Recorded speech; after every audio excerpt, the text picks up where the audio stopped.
Today, I'm going to be talking about whether changing MBS criteria reduced overuse of vitamin D testing. To begin, I'd like to acknowledge the traditional owners of the land on which we are all meeting and pay my respects to elders past and present.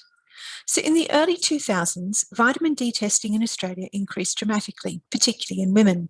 Concerns about the costs of potentially unnecessary testing led the Australian government to introduce new Medicare items in 2014 to limit testing to those at high risk of vitamin D deficiency.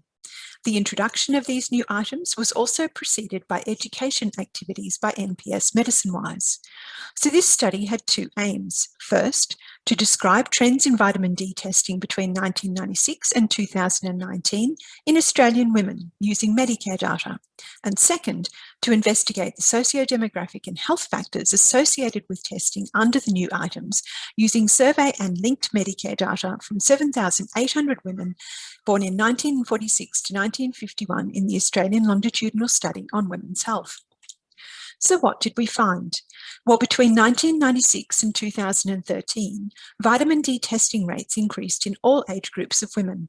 Rates began to decline after 2013, which you'll note is before the introduction of the new MBS items in 2014, and likely due to the initiation of the MBS MedicineWise education activities with general practitioners.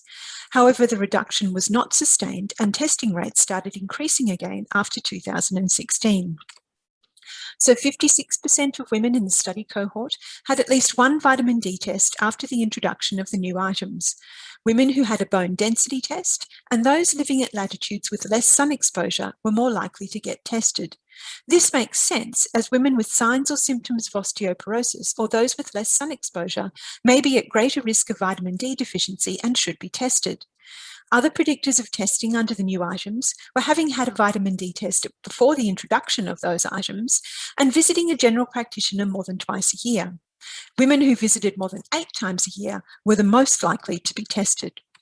So in conclusion, the introduction of the new MBS items for vitamin D testing has not led to sustained declines in rates. Testing of women living at latitudes with less sun exposure and of those who had a bone density test indicates some targeted testing is occurring, which is good. However, high testing rates and repeated testing also shows that some level of overtesting is still occurring.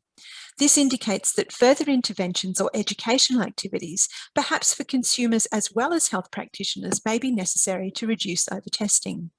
In closing, I would like to acknowledge the funding bodies and partner organisations listed on the slide, but most particularly the women who participated in the study.